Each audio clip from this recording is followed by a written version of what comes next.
Hi, my name is Neprit Kaur, and me, along with my two group members named Amandeep Kaur and Prabjit Kaur, have made this presentation, which is gonna cover the topics.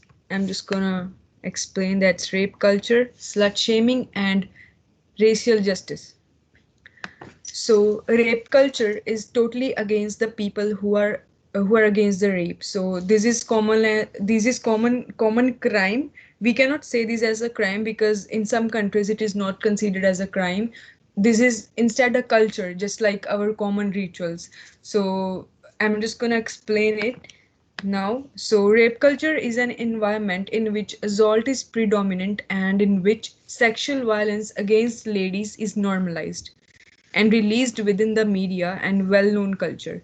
As I said, it is a well-known culture. It is not any crime or any violence creating activity in some countries, just like USA and not like India, because in India people are against rape. So this is not something in which people are against any activity, but this is considered as their culture and they accept it as one of their rituals. And rape culture is sustained through the utilize of recursive language, the objectification of women's bodies, and the glamorization of sexual violence, subsequently making a society that neglects women's rights and security. So here's a video which explains completely what is rape culture, and I'm just gonna start it.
So this was a YouTube video which explained everything about rape culture. So now I'm just gonna ex- explain the rape cases done in a lot of countries. So there was a survey done in 2013 by NCBR, United Nations, which which shows us that in which country the rape culture is most common. So as we can see in USA, rape is the most common, not crime but a culture, and the value is 1,13,695, and the least value is in France, but still we cannot consider, we like me as a person cannot consider it as a culture, but we can still see the count. And now the reality of rape culture. is that every 6 hours a woman is raped in Nepal, and only 1% of the aggressions end in a sentence. The number of reported cases has been increased by 256%, which is too much. So, as we can see, the number of rapes has been increased in Nepal, not in Nepal only, but in India and so many other countries too. So, only 10% sexual assault is reported. Almost 97% of the perpetrators will not spend a single day in jail, which is a crime, because the rape is something which destroy a girl's life. So the rapists and the culprits should be put in the behind the bars for at least till that date, until they can assume the fact that they have done a truly high crime and something like that. So we should support the survivors of the rape, and the girls who are the victims of the rape, and we should do everything to stop this rape culture. And now I'm just gonna hand over this presentation to Amandeep Kaur.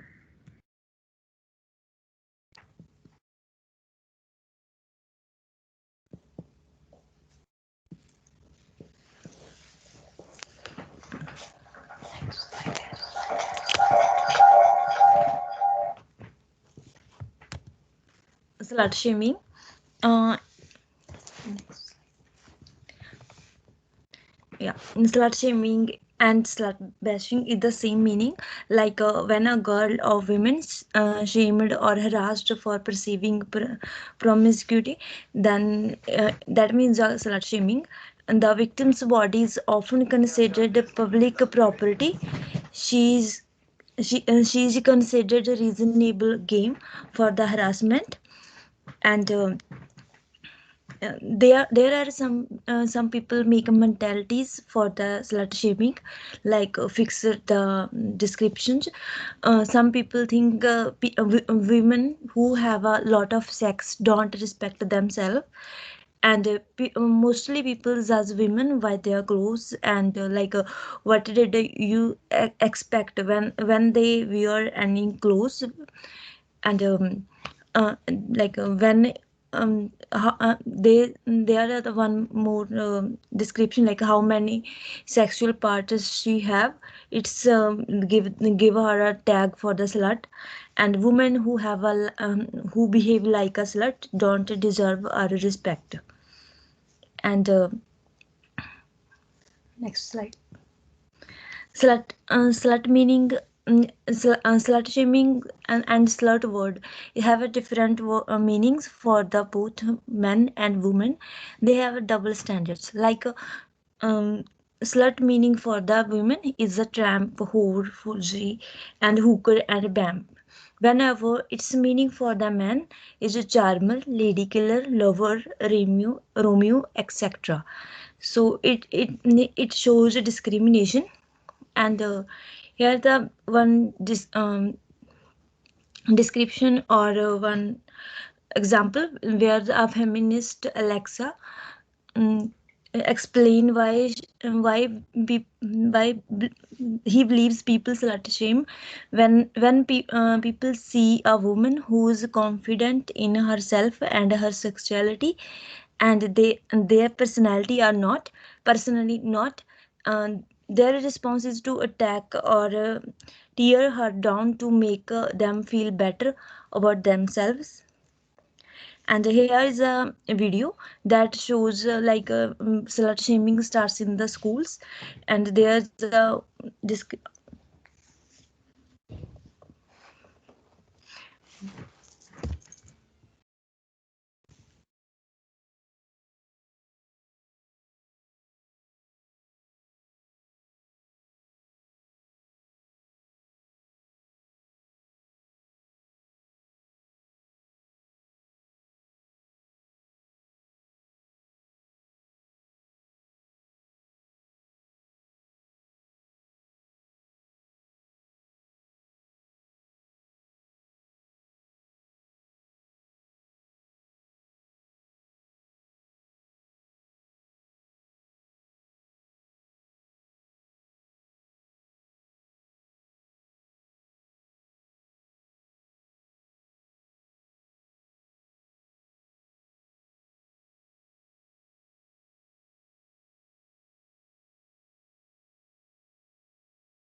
Yes.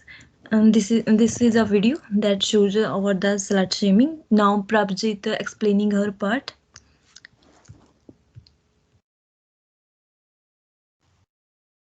So I will begin with the racial justice. So racial justice is a systematic fair treatment of the people of all races that results in equitable opportunities and outcomes for everyone.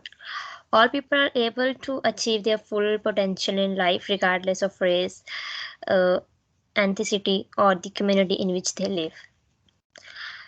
So, moving to the next slide, we will discuss the effects of racism on physical and mental health.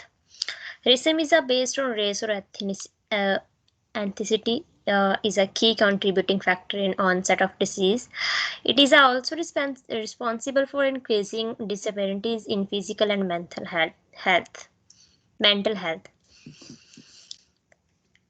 So, first we will talk about physical health.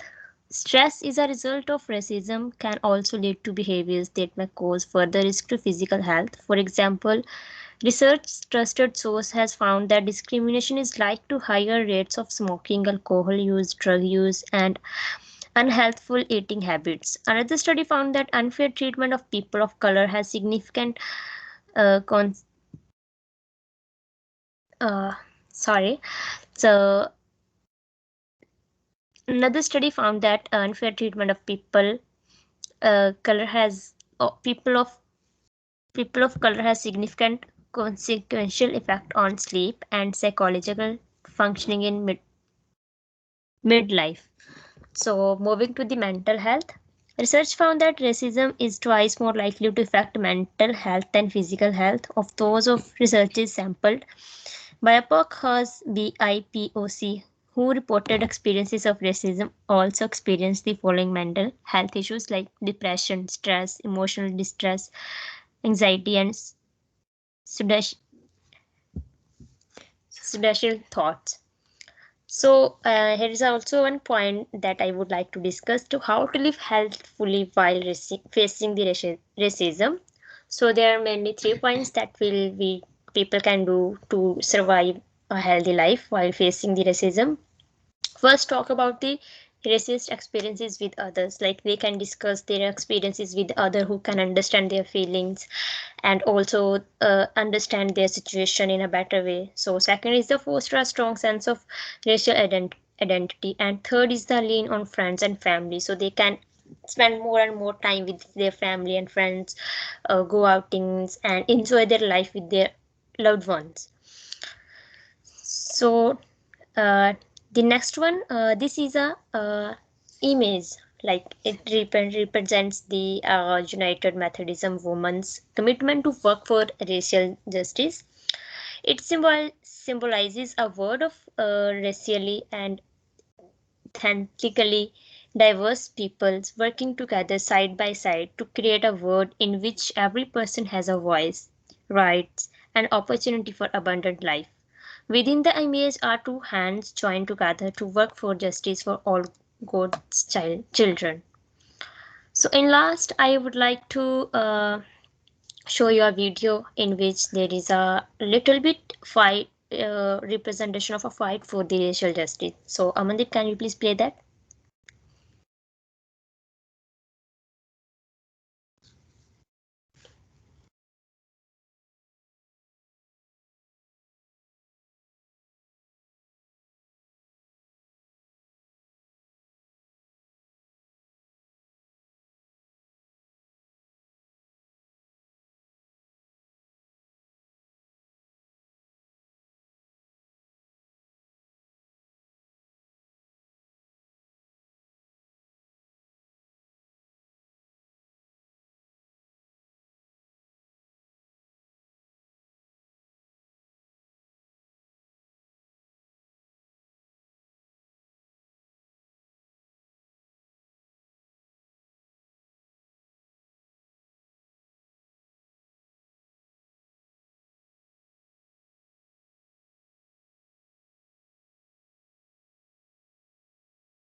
So this is the end of our presentation. Like we already discussed the two topics, the rape culture and slut shaming, and third one is the racial justice.